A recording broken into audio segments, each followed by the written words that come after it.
মধ্যপ্রাচ্যের উত্তেজনা এবার ছড়িয়ে পড়েছে বৈশ্বিক রাজনীতিতে। ইরান ইস্যুতে প্রকাশ্যে অবস্থান নিয়েছেন উত্তর কোরিয়া।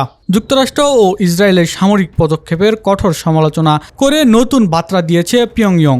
এতে আন্তর্জাতিক অঙ্গনে তৈরি হয়েছে নতুন কূটনৈতিক সমীকরণ। মধ্যপ্রাচ্যের চলমান সংঘাতের প্রেক্ষাপটে ইরানের পাশে দাঁড়িয়েছে উত্তর কোরিয়া।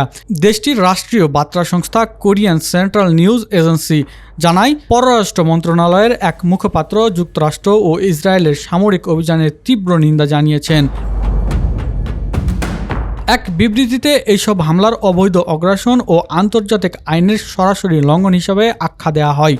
উত্তর কোরিয়ার দাবি, ইরানের জাতীয় সার্বভৌমত্বের উপর চলমান হামলা শুধু আঞ্চলিক নিরাপত্তা নয়, বরং বৈশ্বিক স্থিতিশীলতার জন্য বড় হুমকি।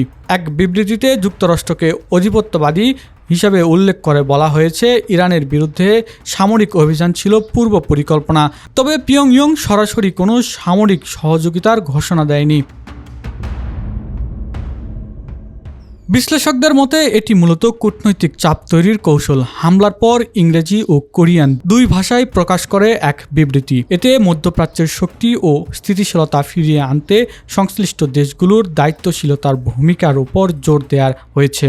একই সঙ্গে উত্তর কোরিয়া আরও জানায়, যুক্তরাষ্ট্র যদি দেশটিকে পারমাণবিক শক্তিধর সার্বভৌমত্ব রাষ্ট্র হিসাবে স্বীকৃতি দেয়, তবে আলোচনায় বসতে প্রস্তুত তারা। বিশ্লেষকদের মতে এই বার্তা শুধু ইরান ইস্যু নয়, বরং ওয়াশিংটনের ওপর রাজনৈতিক চাপ বাড়ানোর এক কৌশলগত বার্তা। মধ্যপ্রাচ্যের সংকট ঘিরে নতুন এই কূটনৈতিক অবস্থান বৈশ্বিক রাজনীতিতে কী প্রভাব ফেলবে, এখন সেটা দেখার বিষয়। Nahid Hasan, DBN news.